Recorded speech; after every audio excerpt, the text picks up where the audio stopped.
Lord Jesus Christ, ito lang ako, hilaw at bugbog na nakabuka ang mga kamay. May dalang pusong puno ng galos at pasasalamat. Pagiging pinili, ito ay isang pagpapala at ito ay isang bigat. At ikaw, pipiliin mo ako para dalhin ito.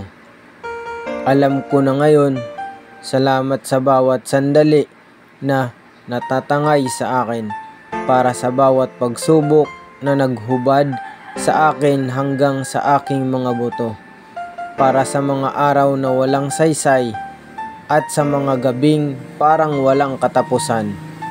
Salamat sa pagtitiwala sa akin sa landas na ito, sa cross na ito, kahit sa mga araw na iniisip ko kung sapat na ba ako para tiisin ito.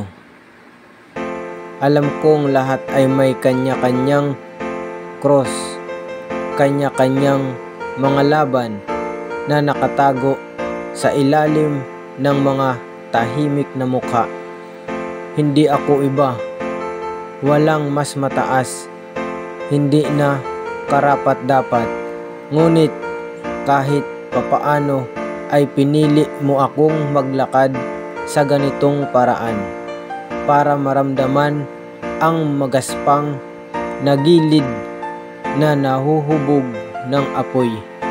At kahit mahirap, kahit minsan parang dinadaanan ako ng apoy, hindi ko ipagpapalit ang buhay na ito sa mas madali. Nagpapasalamat ako sa bawat bitak at piklat, sa lakas na hindi ko alam na nasa akin, para sa kapayapaan na hindi malambot o simple, ngunit ang uri na mabigat ay totoo. Ang kapayapaan ng pag-alam na hawak mo ako. Salamat sa bawat sirang piraso na naging aral, sa bawat maling hakbang na naglapit sa akin sa paghahanap sa iyo sa dilim. Nagpapasalamat ako na nakita mo ako, bawat agos, sa bawat pagbagsak, at tinitingnan mo pa rin ako na parang sapat na ako. Binibigyan mo pa rin ako ng isang layunin, isang bagay na tumayo para sa isang liwanag na dadalhin sa buong mundo. Kahit kahit kislap lang sa gitna ng bagyo.